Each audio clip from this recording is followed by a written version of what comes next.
ആരുടെ? എന്റെയോ? എന്റെ ഒന്നല്ല.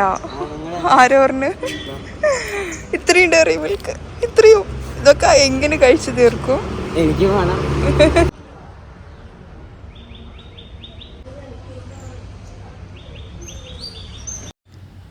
അസ്സലാമലൈക്കും, ഹായ്, ഹലോ. ഇന്നത്തെ നമ്മുടെ വ്ളോഗിലോട്ട് എല്ലാവർക്കും സ്വാഗതം കേട്ടോ. എല്ലാവരും സുഖമായിട്ടിരിക്കുന്നോ? എന്തായാലും ഇതാ നമ്മൾ മാർച്ച് 13 എൻ്റെ ബർത്ത്ഡേ ആണ്. കുറേ പേർക്ക് അറിയാം. ഒന്നോ രണ്ടോ കമൻറ്റ്സ് ഞാൻ കണ്ടു കേട്ടോ, അഡ്വാൻസ് ഹാപ്പി ബർത്ത്ഡേ എന്നൊക്കെ പറഞ്ഞിട്ട്. എനിക്കത് ഭയങ്കര സന്തോഷമായി. ഓർമ്മിച്ച് നമ്മുടെ ബർത്ത്ഡേ വിഷ് ചെയ്തത്. നമ്മുടെ ഇന്നത്തെ ഇഫ്താർ വ്ളോഗിലോട്ട് എല്ലാവർക്കും സ്വാഗതം. അപ്പോൾ ഇതാ ഞാൻ ആദ്യം തന്നെ ഫ്രൂട്ട്സ് എല്ലാം ഒന്ന് കട്ട് ചെയ്ത് മാറ്റി വയ്ക്കുന്നുണ്ട്. അപ്പോഴത്തേക്കും അയാൻകുട്ടി കഞ്ഞി കൊണ്ടുവന്നിട്ടുണ്ടായിരുന്നു. എൻ്റെ അടുത്ത് നോമ്പ് കഞ്ഞിയുടെ റെസിപ്പി ചെയ്യുമോ ചോദിച്ചിട്ടുണ്ട്. ഞാൻ നോമ്പ് കഞ്ഞി ഒരേ ഒരു പ്രാവശ്യം ഞാൻ ഉണ്ടാക്കിയിട്ടുണ്ടായിരുന്നുള്ളൂ. കോവിഡ് ടൈമിൽ നമുക്ക് നോമ്പ് കഞ്ഞി കിട്ടിയിട്ടുണ്ടായിരുന്നില്ല കേട്ടോ. അപ്പോൾ ആ ഒരു മാസം മൊത്തം ഞാൻ ഉണ്ടാക്കി. പിന്നെ ഇത് നമുക്ക് കിട്ടുമ്പം ഉണ്ടാക്കാനൊരു മടിയാണ്. എന്തായാലും ഞാൻ നോക്കട്ടെ കേട്ടോ, ഉണ്ടാക്കാൻ പറ്റുകയാണെങ്കിൽ ഉണ്ടാക്കാം. അപ്പോൾ ഇതാ നമ്മുടെ വെറും അപ്പതാ എന്ന് പറഞ്ഞുകൊണ്ടിരിക്കുന്നു അല്ലേ. നമ്മുടെ ഈ പക്കോടയുടെ റെസിപ്പി ഇട്ടില്ലല്ലോ എന്ന് ചോദിക്കുന്നുണ്ടായിരുന്നു.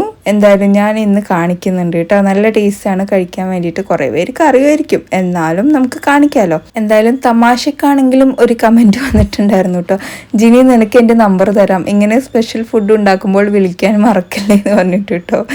പിന്നെ നമ്മുടെ ഷെയ്ക്ക് അടിച്ചപ്പോൾ ഈത്തപ്പഴം അടിഞ്ഞില്ല എന്ന് പറഞ്ഞപ്പം അതിൻ്റെ ഒരു ടിപ്സ് പറഞ്ഞു തന്നിട്ടുണ്ടായിരുന്നു. ആദ്യം നട്ട്സും ഈത്തപ്പഴം ഒരുമിച്ച് അരയ്ക്കുക, പിന്നീട് പാലും ഷമാമും ചേർത്ത് അടിക്കണം, അപ്പോൾ ഓക്കെ ആകുമെന്ന് പറഞ്ഞിട്ടുണ്ട് ഇൻഷാല്ല. അപ്പം നമ്മുടെ പക്കോടയ്ക്ക് വേണ്ടിയിട്ട് 2 വലിയുള്ളി സ്ലൈസ് ചെയ്തതും 2 പൊട്ടാറ്റോ ഇതുപോലെ ഗ്രേറ്റ് ചെയ്തിട്ട് കഴുകി പിഴിഞ്ഞെടുത്തതാണ് കേട്ടോ. പിന്നെ കറിവേപ്പില ഇട്ട് കൊടുക്കുന്നുണ്ട്. പിന്നെ ചിക്കൻ ഇതുപോലെ നീളത്തിൽ അരിഞ്ഞതാണ് കേട്ടോ അതിലോട്ട് ചേർത്ത് കൊടുക്കുന്നത്. വെള്ളമില്ലാണ്ട് നമ്മൾ എടുത്ത് ചേർത്ത് കൊടുക്കണം. ഇനി ഇതിലോട്ട് ഒരു വലിയ സ്പൂണിൽ ഇഞ്ചി വെളുത്തുള്ളി പേസ്റ്റ് ചേർത്ത് കൊടുക്കണം. ഏകദേശം 1.5 സ്പൂൺ ചേർത്ത് കൊടുത്തിട്ടുണ്ട്. പിന്നെ 2 spoon chicken masala, 1 spoon Kashmiri chilli powder, 1/2 spoon garam masala, ആവശ്യത്തിനുള്ള ഉപ്പും പിന്നെ നമ്മുടെ മല്ലിയില കൊത്തിയരിഞ്ഞതും ചേർത്തിട്ട് കൈ വെച്ചിട്ട് നന്നായിട്ട് അങ്ങ് മിക്സ് ആക്കി എടുക്കണം കേട്ടോ. ഈ മസാലയ്ക്ക് എല്ലാ ഭാഗത്തും നല്ലപോലെ അങ്ങ് പിടിക്കട്ടെ, ചിക്കനിലൊക്കെ നന്നായി പിടിക്കട്ടെ. ഇനി നമുക്കിതിലോട്ട് ഒരു 3-4 ടേബിൾ സ്പൂണ് കടലമാവാണ് വേണ്ടത്. വേറെ പൊടികളൊന്നും ചേർത്ത് കൊടുക്കണ്ട. അത് നമ്മൾ ഫ്രൈ ചെയ്യേണ്ട നേരത്ത് ചേർത്ത് കൊടുത്താൽ മതി കേട്ടോ. അപ്പോൾ ഇതൊന്ന് ചേർത്തിട്ട് നന്നായിട്ട് കുഴച്ച് ഈ പരുവത്തിലാക്കി ഞാൻ കൊണ്ടുവന്നിട്ടുണ്ട്. ഇനി നമുക്ക് നന്നായിട്ട് ചൂടായ എണ്ണയിലോട്ട് ഇതുപോലെ കയ്യിൽ വെച്ചിട്ട് ഇങ്ങനെ പരത്തി ഇട്ട് കൊടുക്കുക കേട്ടോ. നല്ല ക്രിസ്പിയാണ്. ആ ചിക്കൻ്റെ ഫ്ലേവറും പൊട്ടറ്റോയും ഉള്ളിയും എല്ലാം കൂടെ ആയിട്ട്, പൊടി ഒരുപാടില്ലല്ലോ, അപ്പോൾ അതിൻ്റെ ഒരു ഫ്ലേവർ നല്ല പോലെ മുന്തി നിൽക്കട്ടോ. അതുകൊണ്ട് തന്നെ ഭയങ്കര ടേസ്റ്റാണ് ഇത് കഴിക്കാൻ, നല്ല ക്രിസ്പി ആയിട്ടുണ്ടാവും. അപ്പോൾ എന്തായാലും നിങ്ങൾ ഇതുപോലെ ട്രൈ ചെയ്ത് നോക്കാൻ മറക്കരുത് കേട്ടോ.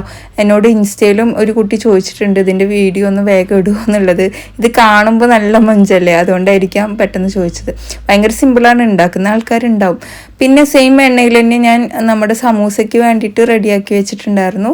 സമൂസ ഇല്ലാണ്ട് പിന്നെ നോമ്പ് തുറക്കൽ വളരെ റെയർ ആയതുകൊണ്ട് അതും കൂടെ ഒന്ന് വേഗം ഫ്രൈ ചെയ്തിട്ട് എടുക്കാമെന്ന് വിചാരിച്ചു. അതേപോലെ നമ്മുടെ ഈത്തപ്പഴം ചുടുവെള്ളത്തിൽ കുതിർത്തിയാലും പെട്ടെന്ന് അരഞ്ഞു കിട്ടുമെന്ന് പറഞ്ഞിട്ടുണ്ട്. ഞാൻ കുതിർക്കാറുണ്ട്, പച്ചവെള്ളം ഒഴിച്ചിട്ടാണ് കുതിർത്തി എടുക്കാറ്, ചുടുവെള്ളം അങ്ങനെ ഒഴിക്കാറില്ല. അപ്പോൾ നമ്മുടെ സമൂസയൊക്കെ ഇവിടെ നല്ലൊരു ഗോൾഡൻ കളർ ആവുന്നത് വരെ ഒന്ന് ഫ്രൈ ചെയ്തിട്ട് എടുത്തു കഴിഞ്ഞാൽ സംഗതി സെറ്റ്. ഇനിയിപ്പോൾ എന്താ, ടേബിളിലെല്ലാം നിരത്തണം, നോമ്പ് തുറക്കാൻ സമയമായി. പക്ഷേ ഈയിടെയായിട്ട് നമ്മുടെ ഒരു വാഴ നന്നായിട്ട് കുലച്ച് വന്ന് വാഴ വെട്ടലൊക്കെ കഴിഞ്ഞു കേട്ടോ. അപ്പോൾ അതിൻ്റെ ഉള്ളിലുള്ള ഒരു ഉണ്ണിത്തണ്ട് ഉണ്ടാവില്ലേ, വാഴപ്പിണ്ടിന്ന് ചില ഭാഗങ്ങളിൽ പറയും, അത് വലിയ 2 പീസാട്ടോ കിട്ടിയത്. അപ്പോൾ അതെന്ത് ചെയ്യും, കാരണം അത് വല്ലപ്പോഴും കിട്ടുന്നൊരു സാധനമാണ്. അപ്പോൾ എന്ത് ചെയ്യുമെന്ന് ആലോചിച്ചിട്ട് ഒരു ഐഡിയ ഇല്ല. യൂട്യൂബൊക്കെ നോക്കി അതെങ്ങനെ സ്റ്റോർ ചെയ്ത് വെക്കാൻ പറ്റും. ഈ നോമ്പ് സമയത്താണെങ്കിൽ ഉപ്പേരി വെച്ച ആർക്കും അത് വേണ്ടേനും. അപ്പോൾ യൂട്യൂബൊക്കെ കുറേ നോക്കി എന്തെങ്കിലും ചെയ്യാൻ വഴിയുണ്ടോ എന്നുള്ളത് കേട്ടോ. അങ്ങനെ നോക്കിയപ്പോൾ ഞാൻ അതിൽ കണ്ടത് ഉപ്പിലിട്ട് വെക്കണ്, അച്ചാറിട്ട് വെക്കണ്, ഇങ്ങനെയൊക്കെയാണ് കേട്ടോ. പിന്നെ എൻ്റെ ഒരു ഫ്രണ്ട് യൂട്യൂബറിനെ വിളിച്ച് ചോദിച്ചു നോക്കി. അപ്പോൾ അവർക്കും ഒരാഴ്ചയിൽ കൂടുതൽ സ്റ്റോർ ചെയ്ത് വെക്കേണ്ട രീതിയൊന്നും അറിയില്ല.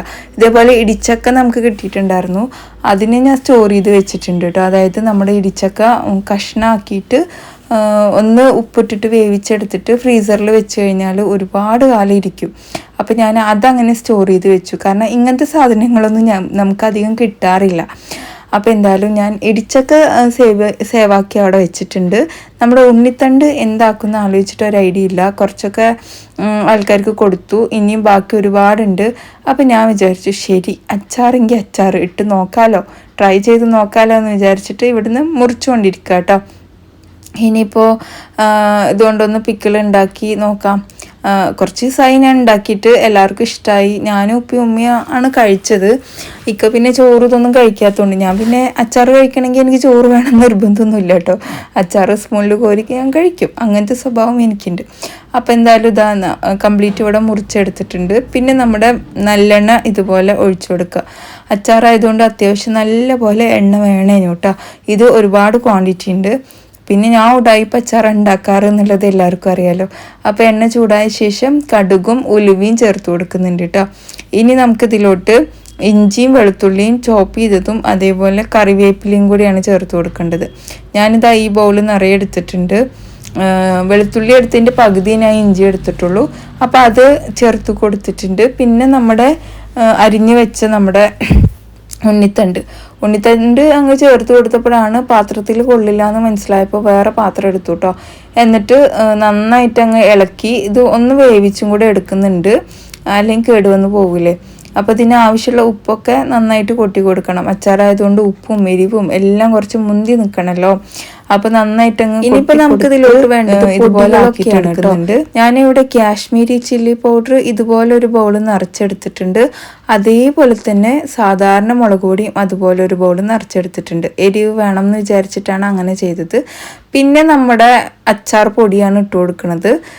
എനിക്ക് വലിയ ക്ഷമയില്ല അച്ചാർ അങ്ങനെ ഭയങ്കര ഇതിൽ ഉണ്ടാക്കാൻ. അപ്പോൾ നമ്മുടെ 10 രൂപയുടെ 2 പാക്കറ്റ് അച്ചാർ പൊടി ഈസ്റ്റേണിൻ്റെയാണ് ഞാൻ ചേർത്ത് കൊടുത്തിട്ടുള്ളത്.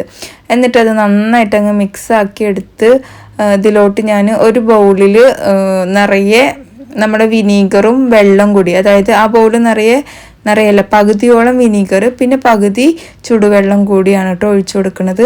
എന്നിട്ട് അത് നന്നായിട്ടൊന്ന് തിളപ്പിച്ചെടുക്കുന്നുണ്ട്. അല്ലെങ്കിൽ അച്ചാർ കേടുവന്ന് പോകുന്നൊരു ഡൗട്ടുണ്ട്. പക്ഷേ ഇത് പുറത്ത് വെച്ചിട്ട് കേടൊന്നും വന്നിട്ടില്ല. ഞാൻ പിന്നെ എന്ത് ചെയ്തു, ഇത്രയും ക്വാണ്ടിറ്റി ഉള്ളതുകൊണ്ട് ഫ്രിഡ്ജിൽ തന്നെ വെച്ചു. ഇനിയിപ്പോൾ വീട്ടിൽ പോകുമ്പോൾ ഉമ്മാക്കും കുറച്ച് കൊണ്ടു കൊടുക്കണം എന്നൊക്കെ വിചാരിച്ചിട്ടുണ്ട്. ഈ അച്ചാർ അവരൊന്നും കഴിച്ചിട്ടില്ല, അപ്പോൾ ഞാൻ അങ്ങനെ വിചാരിച്ചിട്ടുണ്ട്. എന്തായാലും ആവി നന്നായിട്ട് കയറ്റിയെടുത്തിട്ടുണ്ട് ഞാൻ. ഇനി കേട് വരില്ല എന്നുള്ളൊരു വിശ്വാസത്തിൽ. പിന്നെ വിനീഗറും വെള്ളം കൂടി മിക്സ് ചെയ്തതാണ് കേട്ടോ. ഈ ബൗൾ നിറയെ ഞാൻ ഇത്രയും നേരം നമ്മളൊരു കണക്കിനാണ് എല്ലാം ഇട്ട് കൊടുത്തത്. നോമ്പ് തുറന്നാൽ മാത്രമേ ഉള്ളൂ ഇതെങ്ങനെയുണ്ട്, എങ്ങനെ ഉപ്പും മുളകും ഒക്കെ ഉണ്ടോ എന്നുള്ളതൊക്കെ അറിയുള്ളൂ. അപ്പോൾ 2 സ്പൂണല്ലേ ഇട്ട് കൊടുത്തിട്ടുള്ളത്. അപ്പോൾ അച്ചാറിന് അത് പോരായിരിക്കും എന്ന് പറഞ്ഞിട്ട് വീണ്ടും ഞാൻ 1 സ്പൂണും കൂടി ഇട്ട് കൊടുത്തു. ഇനി ബാക്കി നമുക്ക് നോമ്പ് തുറന്ന് നോക്കിയ ശേഷം ഇട്ട് കൊടുക്കാമെന്ന് വിചാരിച്ചു. എന്നിട്ട് നന്നായിട്ടൊന്ന് തിളപ്പിച്ചെടുത്ത് കഴിഞ്ഞാൽ നമ്മുടെ അച്ചാർ ഇവിടെ റെഡി ആയിട്ട് വന്നിട്ടുണ്ട് കേട്ടോ. അയ്യോ ഇത്രയും അച്ചാർ ഞാൻ എന്ത് ചെയ്യും എന്നാണ് ഇപ്പോൾ ആലോചിക്കുന്നത്. മുറിച്ച് കൂട്ടി അങ്ങ് ഇട്ട് വെച്ചിട്ടുണ്ട്. പതിയെ അങ്ങ് തീർക്കാമല്ലേ. പിന്നെ ഇതാ നോമ്പ് തുറക്കാൻ സമയമായപ്പോഴത്തേക്കും എല്ലാം കൊണ്ടുവച്ചു. നമ്മുടെ തരിക്കഞ്ഞിയും എല്ലാം ഉണ്ടായിരുന്നു കേട്ടോ. അപ്പോൾ എല്ലാം അതേപോലെ നമുക്ക് ഒരുപാട് കമൻസ് വന്നിട്ടുണ്ട്. അസ്സലാമു അലൈക്കും. വലൈക്കും അസ്സലാം. മാഷാ അല്ലാഹ് സുഖമാണോ, നിങ്ങളുടെ വീഡിയോ ഇഷ്ടമാണോ എന്നൊക്കെ പറഞ്ഞിട്ട് കമൻറ്റ് ഉണ്ട്. എന്തായാലും താങ്ക് യു സോ മച്ച്. എന്താ പറയുക, അപ്പോൾ കഴിഞ്ഞ വീഡിയോയിൽ നമ്മുടെ പക്കവട കണ്ടപ്പോൾ ബ്രെഡ് പക്കവടയാണോ ചോദിച്ചിട്ടുണ്ട്. ബ്രെഡ് പക്കവട ഞാൻ കഴിഞ്ഞ നോമ്പിനൊക്കെ ഉണ്ടാക്കിയിട്ടുണ്ടായിരുന്നു. എനിക്ക് അതിനോട് വലിയ താല്പര്യം തോന്നിയിട്ടുണ്ടായിരുന്നില്ല കേട്ടോ. പിന്നെ അടിപൊളി വ്ളോഗ് ഷമാം ഷെയ്ക്ക് റെസിപ്പി സൂപ്പറാണ്, ട്രൈ ചെയ്യണം. ആ ഷമാം ഷെയ്ക്ക് കശക്കൂലേന്നോ അങ്ങനെ എന്തോ ചോദിച്ചിട്ട് നമ്മളോട് ഒരു കമൻറ്റ് ഇൻസ്റ്റയിലാണോ എന്തിലാണ് ഞാൻ കണ്ടെന്ന് എനിക്ക് ഓർമ്മയില്ല. അത് കയ്പൊന്നും വരില്ല കേട്ടോ. എങ്ങനെ കയ്പ് വരുന്നു? അത് കയ്പൊന്നും വരില്ല, അത് വെറും തെറ്റിദ്ധാരണ മാത്രമാണ് കേട്ടോ. പിന്നെന്താണ് നമ്മളോട് എപ്പോഴും ചോദിക്കുന്ന ഒരു കാര്യം, നോമ്പ് തുറയുടെ ഒരു ഫസ്റ്റ് കുഞ്ഞൻ നോമ്പ് തുറ, ഇത് കുഞ്ഞൻ നോമ്പ് തുറയല്ലേ, മെയിൻ കോഴ്സ് എന്താ ചോദിക്കാറുണ്ട്. മെയിൻ കോഴ്സ് നമ്മൾ ഉണ്ടാക്കാറേ ഇല്ല കേട്ടോ. ആർക്കെങ്കിലും വേണമെന്ന് പറഞ്ഞു കഴിഞ്ഞാൽ അപ്പോൾ 1 ദോശയോ 2 ദോശയോ ചുട്ടു കൊടുക്കും. അല്ലാണ്ട് പത്തിരി പൊറോട്ട ഇങ്ങനത്തെ ഐറ്റംസ് ഒന്നും ഉണ്ടാക്കാറില്ല. പിന്നെ ബിരിയാണിയൊക്കെ വെക്കുമ്പോൾ ഞാൻ എണ്ണ പലഹാരം. പക്ഷേ ഇപ്രാവശ്യം ഞാൻ ഒരു തവണയാണ് ബിരിയാണി ഉണ്ടാക്കിയിട്ടുള്ളൂ. ഒരു തവണ നെയ്ച്ചോറും ഉണ്ടാക്കിയിട്ടുണ്ടായിരുന്നു. അന്ന് രണ്ടും തവണ ഞാൻ എണ്ണ പലഹാരം ഉണ്ടാക്കിയിട്ടുണ്ടായിരുന്നു കേട്ടോ, ഉണ്ടാക്കാണ്ടിരിക്കുകയും ചെയ്തിട്ടില്ലായിരുന്നു. അപ്പോൾ അങ്ങനെയൊക്കെയാണ്. വലിയ വലിയ നോമ്പ് തുറയുന്നത് നമുക്കില്ല. ഈ ഒരൊറ്റ ഇതിൽ നമ്മുടെ ഫുഡ് അടി കഴിയും. പാത്രം കഴുകി വെച്ച് കഴിഞ്ഞാൽ 8:30 ആകുമ്പോഴത്തേക്കും ചോറും വെച്ച് കഴിഞ്ഞാൽ എനിക്ക് അടുക്കളയിൽ നിന്ന് പോകാം കേട്ടോ. 8:30-9 മണി.